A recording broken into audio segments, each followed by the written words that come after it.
नमस्ते। आज हम कम्युनिकेशन के एक बहुत ही दिलचस्प और ज़रूरी पहलू पर बात करने वाले हैं, यानी वर्बल और नॉन वर्बल कम्युनिकेशन। चलिए, इस दुनिया को और गहराई से समझते हैं। हम अक्सर सोचते हैं कि कम्युनिकेशन का मतलब है बोलना या लिखना, पर क्या आपको ये जानकर हैरानी होगी कि हमारी बातचीत का सिर्फ 35% हिस्सा ही शब्दों से होता है। जी हाँ, बाकी का पूरा 65% हिस्सा नॉन वर्बल होता है। मतलब हमारे चेहरे के भाव, हमारी बॉडी लैंग्वेज और हमारी आवाज़ का उतार चढ़ाव शब्दों से कई ज़्यादा बोलता है। तो फिर सवाल ये उठता है कि अगर हमारा ज्यादातर संदेश बिना बोले ही चला जाता है, तो हम अपनी बात को बेहतर ढंग से कैसे रख सकते हैं? एक अच्छे कम्युनिकेटर कैसे बन सकते हैं? आज के इस सेशन में हम इसी सवाल का जवाब ढूंढने की कोशिश करेंगे। इस टॉपिक को अच्छे से समझने के लिए हमने इसे 5 आसान हिस्सों में बांटा है। सबसे पहले हम जानेंगे कि कम्युनिकेशन सिर्फ शब्दों का खेल क्यों नहीं है। फिर वर्बल और नॉन वर्बल कम्युनिकेशन को समझेंगे। ये भी देखेंगे कि बातचीत में गड़बड़ क्यों होती है। और आखिर में एक अच्छा कम्युनिकेटर बनने के लिए अपना टूल किट तैयार करेंगे। तो चलिए शुरू करते हैं पहले सेक्शन से। सोचिए, कम्युनिकेशन एक आइसबर्ग की तरह है। जो शब्द हम बोलते हैं वो छोटा सा हिस्सा है जो पानी के ऊपर दिखता है। असली और बड़ा हिस्सा तो पानी के नीचे छिपा है, हमारी बॉडी लैंग्वेज, हमारे इशारे और वो सारे अनकहे संदेश। चलिए अब आइसबर्ग के उस ऊपरी हिस्से की बात करते हैं जिसे हम सब जानते हैं और इस्तेमाल करते हैं, वर्बल कम्युनिकेशन, यानी बोले गए या लिखे गए शब्द। तो कब बोलना सही है और कब लिखना, ये समझना बहुत जरूरी है। देखिए, जब हमें किसी से पर्सनली जुड़ना हो या तुरंत कोई जवाब चाहिए, तो बोलना यानी ओरल कम्युनिकेशन सबसे बेस्ट है। वहीं दूसरी तरफ जब किसी जानकारी को रिकॉर्ड करना हो, कोई ऑफिशियल बात हो, तो लिखना यानी रिटन कम्युनिकेशन ही काम आता है। सही सिचुएशन में सही तरीका चुनना ही एक स्मार्ट कम्युनिकेटर की पहचान है। जैसा कि ली इकोका ने कहा है, जब हम किसी आइडिया को लिख देते ना, तो वो सिर्फ एक ख्याल नहीं रह जाता। उसे लिखने का मतलब है उसे हकीकत बनाने की तरफ पहला कदम बढ़ाना। लिखने से हमारे विचारों में क्लैरिटी आती है। अब बात करते हैं हमारे कम्युनिकेशन पाई के उस सबसे बड़े और सबसे मजेदार हिस्से की, यानी वो शक्तिशाली संदेश जो हम बिना कुछ कहे ही दे देते हैं। सीधे और सरल शब्दों में कहें तो नॉन वर्बल कम्युनिकेशन वो हर संदेश है जो बिना शब्दों के दिया जाए। इसमें हमारे इशारे, हमारे बैठने उठने का तरीका, हमारे चेहरे के एक्सप्रेशन और हाँ, हमारी चुप्पी भी शामिल है। कभी-कभी कुछ ना कहना भी बहुत कुछ कह जाता है ना?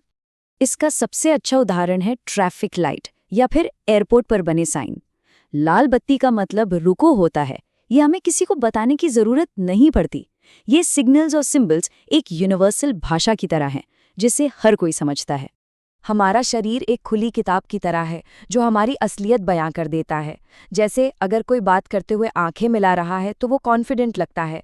वहीं अगर कोई नजरें झुकाकर बात कर रहा है तो हो सकता है कि वो नर्वस हो या शर्मा रहा हो। हमारा शरीर शब्दों से ज्यादा सच बोलता है। प्रोक्सेमिक्स, ये शब्द सुनने में थोड़ा मुश्किल लग सकता है, पर इसका मतलब बहुत आसान है। इसका मतलब है कि हम दूसरों से बात करते समय कितनी दूरी बनाए रखते हैं। ये दूरी भी एक संदेश देती है। दोस्तों से हम करीब होकर बात करते हैं, पर किसी अजनबी या बॉस से एक खास दूरी बनाए रखते हैं।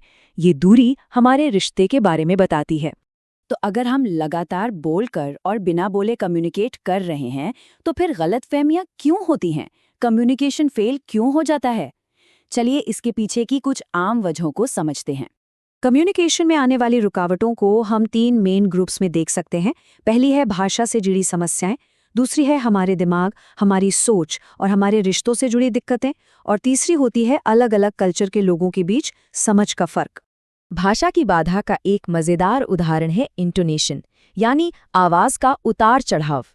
जरा इस लाइन को सुनिए। उन्होंने बगीचे से फल चुराए।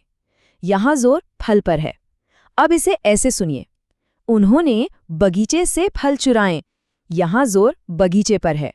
देखा, सिर्फ एक शब्द पर जोर बदलने से पूरी बात का मतलब ही बदल गया।